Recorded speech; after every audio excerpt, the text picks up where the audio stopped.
নমস্কার।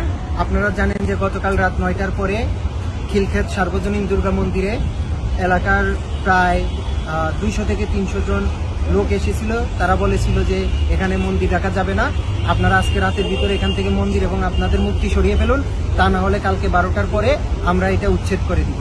তো আমাদের প্রশ্ন হলো রাষ্ট্রের কাছে যে এই খিলক্ষেতে এখান থেকে শুরু করে এই রেলওয়ের জায়গায় মসজিদ আছে, মাদ্রাসা আছে, রাজনৈতিক দলের অফিস আছে, দোকান আছে, বাজার আছে, কোনোটাই সমস্যা হলো না। তাহলে কেন আমাদের শুধু মন্দিরেই সমস্যা? তাহলে কি স্পষ্ট বুঝালো যে হিন্দুরা পূজা করলেই সেটা সমস্যা? আর এটা রেলওয়ের সম্পত্তি, যদি কোনো সমস্যা সেখানে রেলওয়ে আসবে, গভর্নমেন্টের থেকে আমাদের কাছে নোটিশ আসবে বা তারা বলবে, কিন্তু বাইরের লোকের সমস্যা কোথায়? এটা তো কারো ব্যক্তিগত সম্পত্তি না বা কারো যে পৈতৃক সম্পত্তি আমরা দখল করছি, বিষয়টা এমনও না।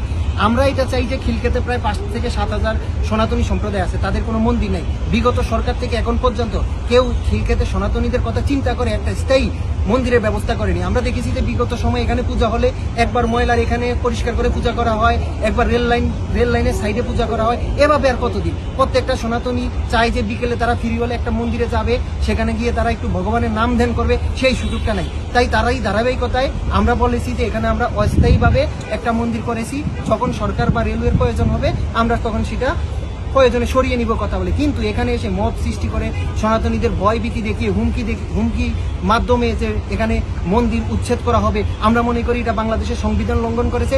এবং এরই ঘটনার পরে খিলক্ষেতের সনাতনী সম্প্রদায়ের ভিতরে অনেক ভয় এবং ভীতি কাজ করতেছে। অলরেডি তারা ভয় ভীতিতে মন্দিরে আসতে পারতেছে না।